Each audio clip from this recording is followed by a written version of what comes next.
Buenas tardes a los que están conectados en línea desde sus hogares o donde quiera que estén. Estamos aquí contemplando la crucifixión de Cristo, un hecho que llama la atención a todos los cristianos.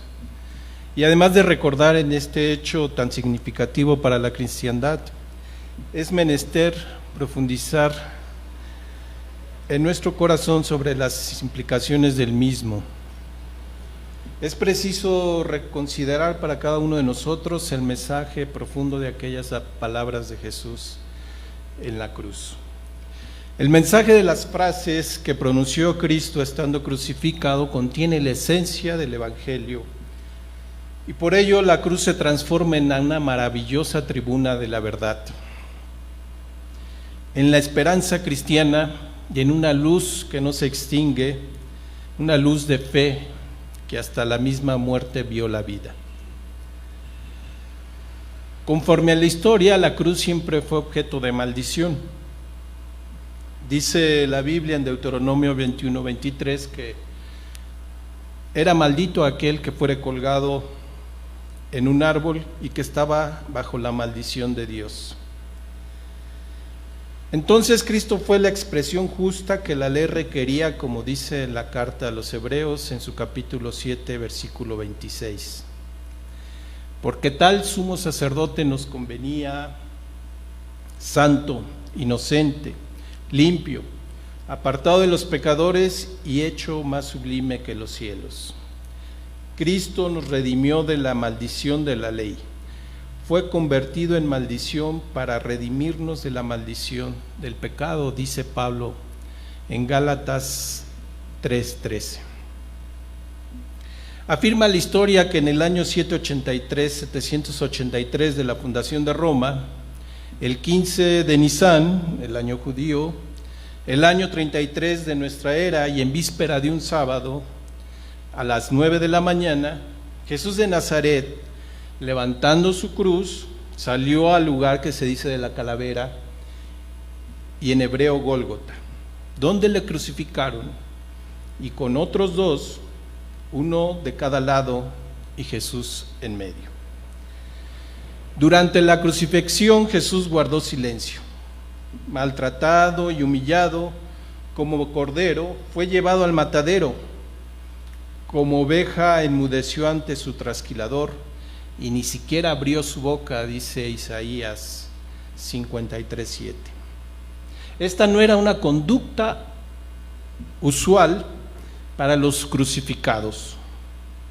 La cima del Calvario siempre estuvo repleta de imprecaciones, de gritos, de amenazas de venganza y de blasfemias inmundas. Cuando la cruz fue izada y el cuerpo estuvo en posición vertical, este pudo mirar de frente a quienes estaban allí y rompió el silencio y dijo: Padre, perdónalos porque no saben lo que hacen. Y esta fue la primera palabra o la primera frase de Jesús en la cruz. Dice la Escritura en Lucas 23, del 32 al 34, que voy a leer: También llevaban a otros dos, ambos criminales, para ser ejecutados. Cuando llegaron al lugar llamado la calavera, lo crucificaron allí, junto con los criminales, uno a su derecha y otro a su izquierda. Padre, dijo Jesús, perdónalos porque no saben lo que hacen. Alrededor de la muerte y crucifixión de Jesús estaban Herodes, Pilatos, los escribas, los fariseos, el Sanedrín, también estaban los soldados romanos y el pueblo que alborotado gritaba: crucifícale, crucifícale. Algunos comentaristas dicen que estas palabras estaban dirigidas a sus enemigos, a aquellos que buscaban matarle, a sus verdugos, a sus paisanos que lo habían rechazado. Y por supuesto que así era. Por supuesto que había participantes históricos que directamente habían condenado a Jesús y lo habían enviado al patíbulo.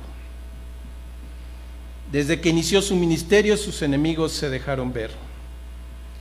Sin embargo, Jesús dirigió sus primeras palabras para implorar perdón, no solo por sus enemigos, sino también por la humanidad caída. Y no hubo antesala de maldiciones, porque la maldición y la sentencia se habían dictado desde el Génesis. Entonces debemos preguntarnos, ¿quién puede otorgarnos perdón de una manera total? ¿Quién puede darnos el perdón que merecemos conforme a nuestras maldades? La súplica de Jesús también tenía que ver contigo y conmigo. Tenía que ver con la humanidad, con su creación. Y estas palabras dejan ver nuestra condición. Los que estaban en el lugar seguro que no se daban cuenta de lo que estaban haciendo, porque el pecado nos incapacita, nos entorpece. ¿Puedes darte cuenta de lo que haces tú? ¿Puedes darte cuenta de lo que haces cuando prefieres adorar algo que no sea Dios? ¿Puedes darte cuenta cómo ofendes y cómo te enojas con tu esposo o con tu esposa? ¿Te das cuenta cómo ofendes y humillas a tu vecino con tu cólera? ¿Te das cuenta cómo ofendes, cómo miras con desprecio cuando una persona se te acerca?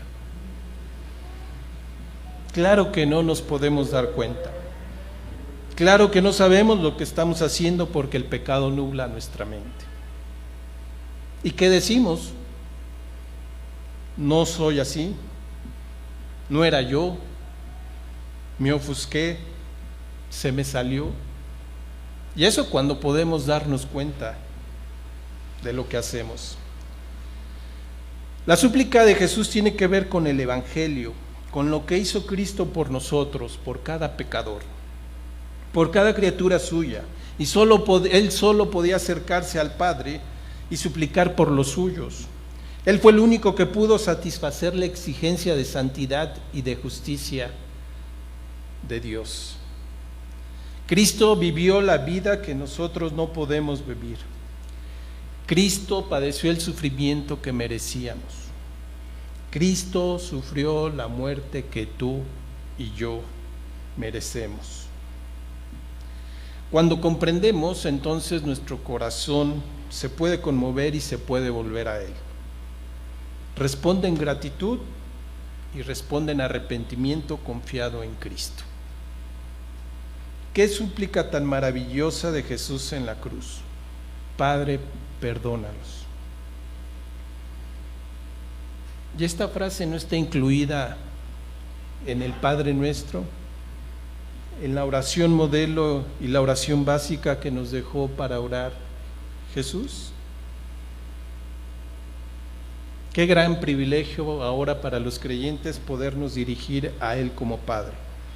Los méritos de Cristo y nuestra adopción, podemos ser reconocidos como hijos delante del Padre.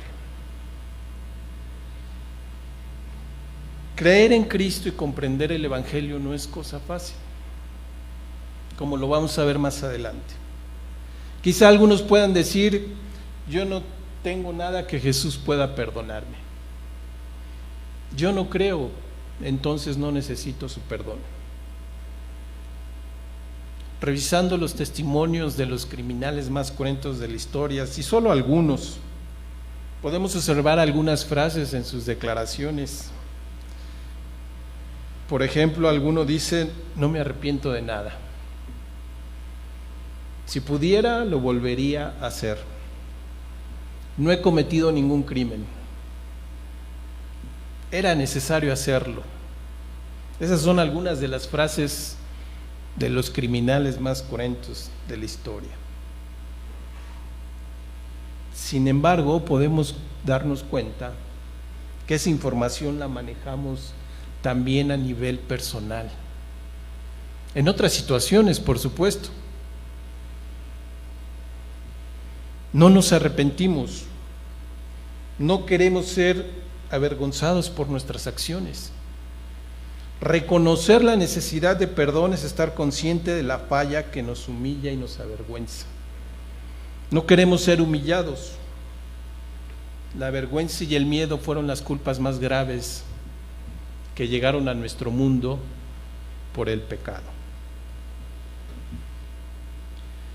Eso es el complejo del pecado de nuestra condición. El pecado nos pone en rebelión con Él.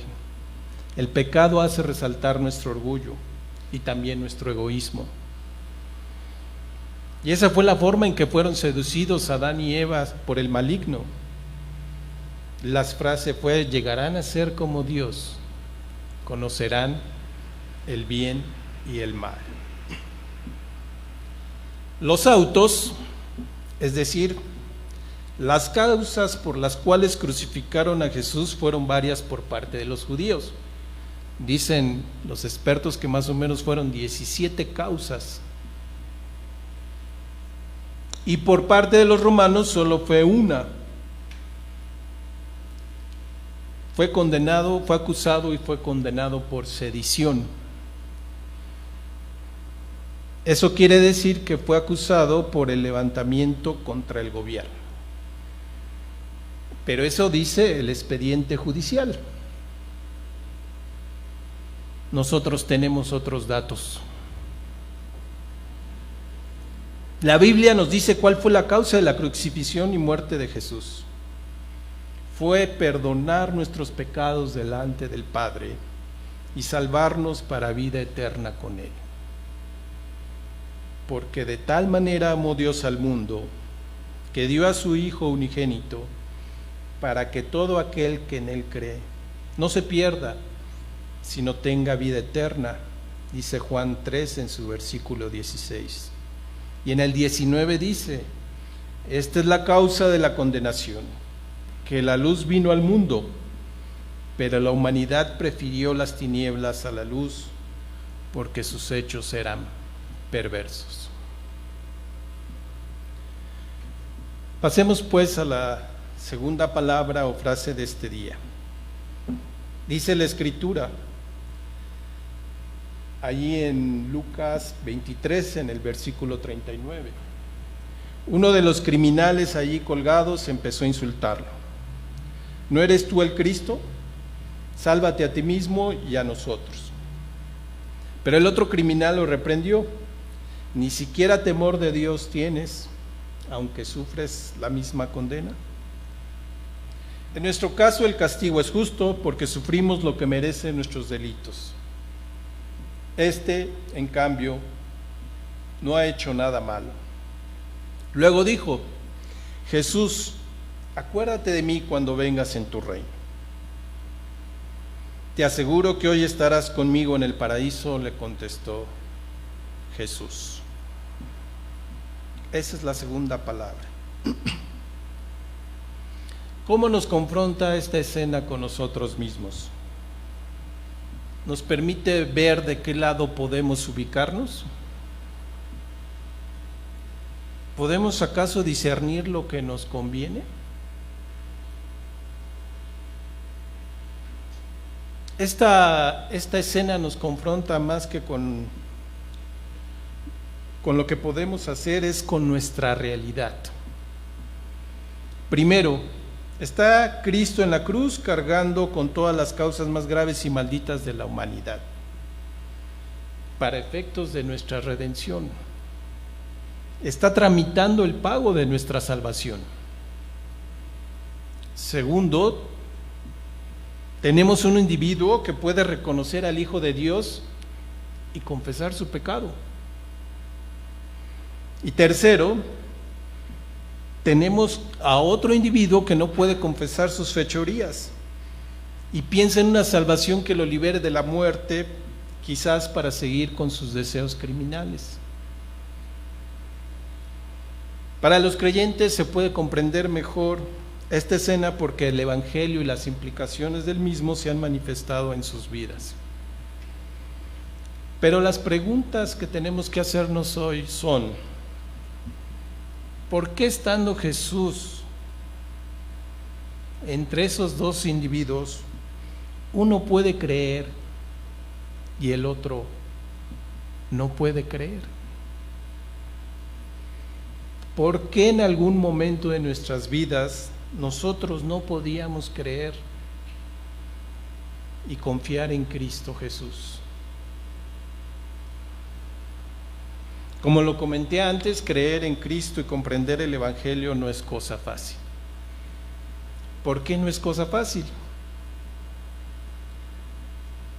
Bueno, encontré algo que escribe el escritor cristiano John Piper y lo explica de esta manera. Dice: la humildad es aceptada y reconocida por Dios, pero cuando ésta desaparece, se abandona a Dios y otro Dios toma su lugar, el hombre. Y eso es lo que se llama soberbia o arrogancia. Después, estoy parafraseando lo que dice el autor, dice: después surge el escepticismo, que es otra forma de arrogancia. El escepticismo es alejarse de Dios para buscar la satisfacción en otras cosas. Y luego tenemos el orgullo. El orgullo es alejarse de Dios para buscar la satisfacción en uno mismo. Y también es una forma de escepticismo. Y les voy a leer lo que sigue porque es más conmovedor y esto se los voy a leer textualmente. Dice: el orgullo es la forma de escepticismo más profunda que todas, porque la autodeterminación y la autoexaltación subyacen a todas las disposiciones pecaminosas. Todo alejamiento de Dios por cualquier razón presume una clase de autonomía o independencia que es la esencia del orgullo. Tomar distancia de Dios supone que uno sabe más que Él. Así, el orgullo es el origen de todo alejamiento de Dios. Es el nacimiento de todo acto de desconfianza en Dios.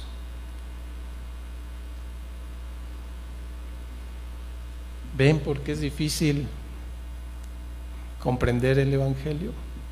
¿Ven por qué es difícil creer en Dios?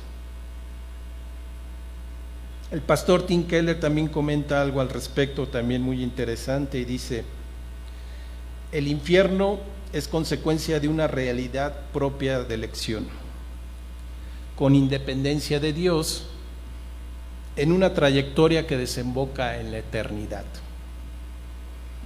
Cuando construimos la vida sobre algo que no es Dios, ese algo, por muy buena cosa que sea, acaba por esclavizarnos y se convierte en algo que hay que tener para poder ser felices. ¿En qué están pensando? A lo mejor estamos pensando en lo mismo. Y fíjense, continúa: la desintegración personal se produce a gran escala en una constante en la eternidad. La soledad, la negación, el autoengaño y el estar centrado en uno mismo va igualmente en aumento. Cuando se pierde toda noción de humildad, se pierde todo contacto con la realidad. Y nadie pide que lo saquen del infierno, quizás porque la noción del cielo se percibe como algo falso. Algo de nuestra sociedad secularizada caracteriza la negación y el autoengaño. Suponemos y afirmamos que no necesitamos a Dios. Nuestra ignorancia, la torpeza del pecado, produce ceguera espiritual. Y también el ateísmo es una forma de escepticismo. Recuerdo que hace algunos años acompañé a mi esposa a una cita médica. Esperamos unos minutos, después llegó el doctor, nos saludó y preguntó: ¿quién es el paciente? ¿Quién está enfermo? ¿A quién le duele algo?, dijo. Y recuerdo que mi esposa le dijo: a mí, doctor, porque a mi esposo nunca le duele nada. Y el doctor dijo: Qué bueno, pero eso no significa que no esté enfermo.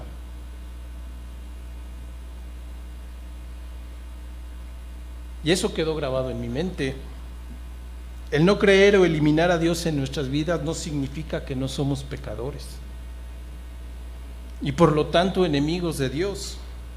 No significa que no estemos enfermos y necesitemos una cura.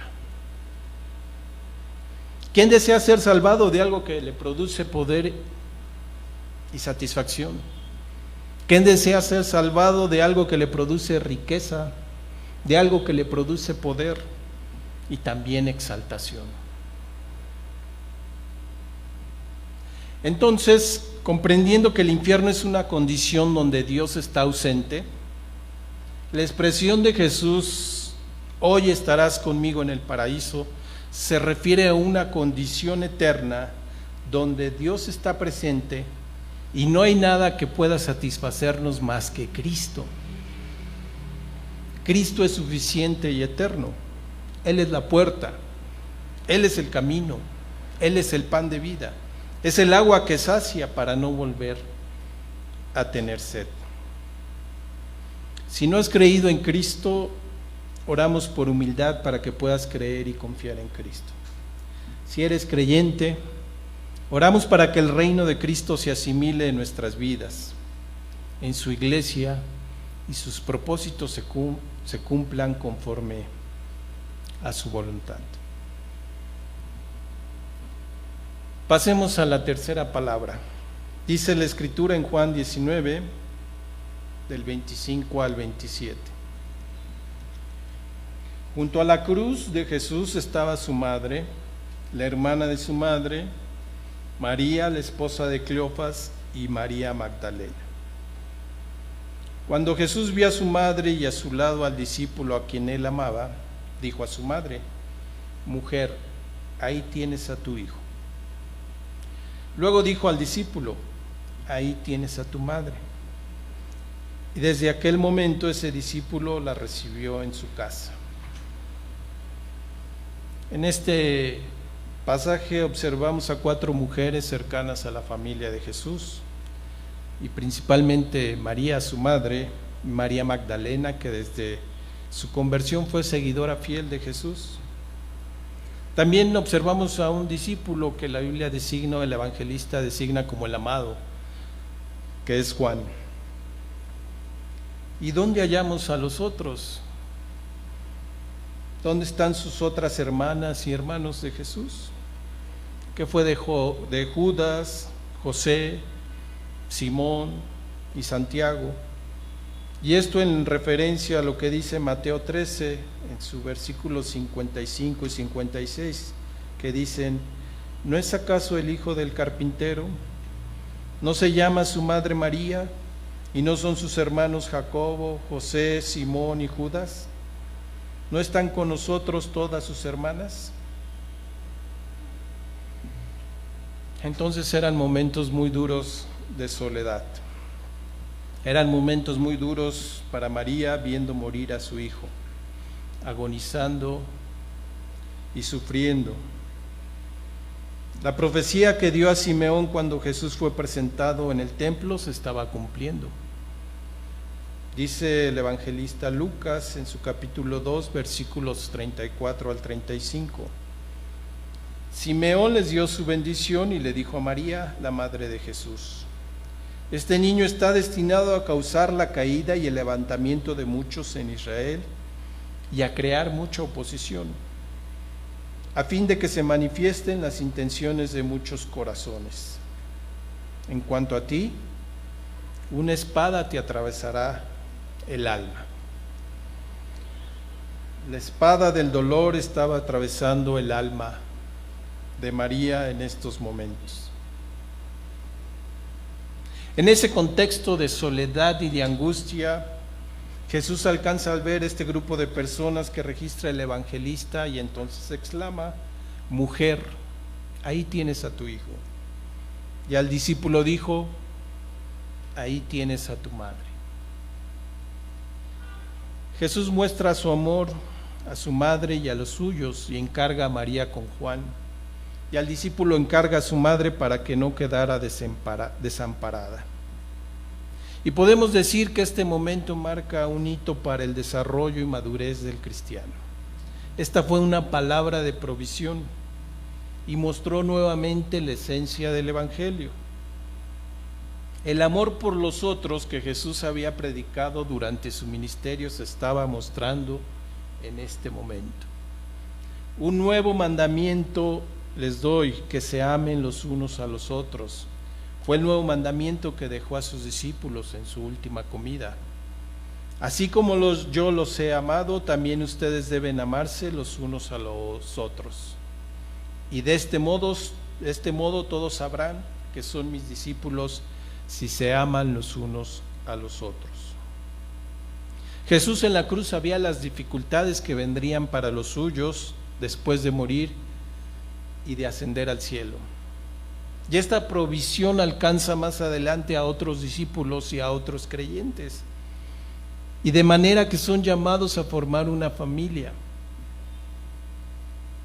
y que es la manifestación gloriosa de Cristo. Una familia que le forma el cuerpo de Cristo, y una familia gloriosa que sirve como instrumento y que es la iglesia. Jesucristo vio desamparada y sola a María, su madre, y le dio la bienvenida a una nueva familia. Y después se agregarían otros, y esta familia mostraría el amor de Jesús a los suyos y el amor al prójimo. Serviría para propagar el reino de Dios en la tierra y tendría el privilegio de proclamar su evangelio. Dice el libro de Hechos en su capítulo 1, versículo 13. Cuando llegaron, subieron al lugar donde se alojaban. Estaban allí Pedro, Juan, Jacobo, Andrés, Felipe, Tomás, Bartolomé, Mateo, Jacobo, hijo de Alfeo, Simón el celote y Judas, hijo de Jacobo.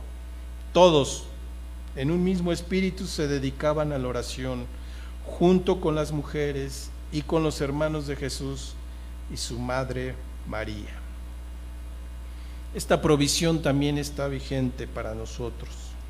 Siendo ajenos y distantes a Dios, nos ha provisto de una familia donde en comunidad damos testimonio de nuestra gratitud a Cristo y servicio a los demás por su amor que fue mostrado primero a nosotros. Pensando en esta provisión de Cristo para los suyos, el apóstol Pablo lo expresa así en su carta a los Colosenses, en su capítulo 3, versículos 9 al 16. Dice: dejen de mentirse unos a otros, ahora que se han quitado el ropaje de la vieja naturaleza con sus vicios y se han puesto el de la nueva naturaleza, que se va renovando en conocimiento a imagen de su Creador.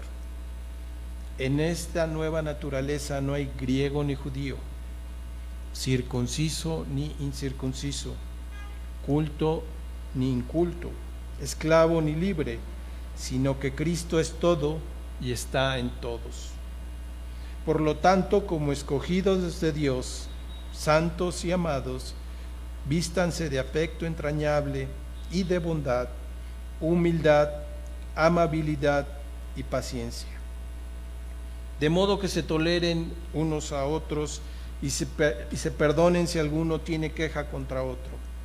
Así como el Señor los perdonó, perdonen también ustedes. Y por encima de todo, vístanse de amor, que es el vínculo perfecto. Que gobierne en sus corazones la paz de Cristo, a la cual fueron llamados en un solo cuerpo, y sean agradecidos. Que habite en ustedes la palabra de Cristo con toda su riqueza. Instrúyanse, aconséjense unos a otros con toda sabiduría. Canten salmos, himnos y canciones espirituales a Dios con gratitud de corazón. Estas palabras nos animan a procurarnos unos a otros, a pastorear a los débiles, a exhortarnos, a interceder en oración por los demás, a afligirnos en nuestras dificultades, a gozarnos con los demás y congregarnos para adorar, a edificarnos en la fe estimularnos al amor y a las buenas obras, sirviendo a nuestra comunidad y promoviendo el reino de Dios. Podemos finalizar estas 3 palabras reconociendo lo aprendido al pie de la cruz. Por nuestra rebeldía, la muerte de Cristo implica reconocer que necesitamos perdón. Aprendemos a detestar el egoísmo, a no vivir para nosotros mismos, y el Evangelio nos salva de nuestro egoísmo. Al mostrarnos el amor de Dios y su perdón, nos permite abrir los ojos a las necesidades de los demás, porque somos miembros de un solo cuerpo juntamente con Cristo. De tal manera que el Evangelio nos permite enfocarnos en Cristo y en los que nos rodean. Esa es la esencia del cristianismo. Oremos. Cristo Jesús, recibimos el perdón por tus méritos delante del Padre. Nuestro orgullo y egoísmo nos alejan de ti para buscar en nosotros mismos la satisfacción efímera y temporal. Qué gran gozo escuchar estas palabras que nos anuncian tu Evangelio. Nos salvan de nuestro pecado y de nosotros mismos. Gracias por tu gracia, gracias que por tu gracia somos redimidos para tu gloria. Ayúdanos a confiar cada día en Cristo. Oramos por humildad para creer y ser adoptados en la familia de Dios. Ayuda a tu iglesia a cumplir con los propósitos para tu reino y ser instrumentos para tu gloria. En el nombre glorioso de Cristo oramos. Amén.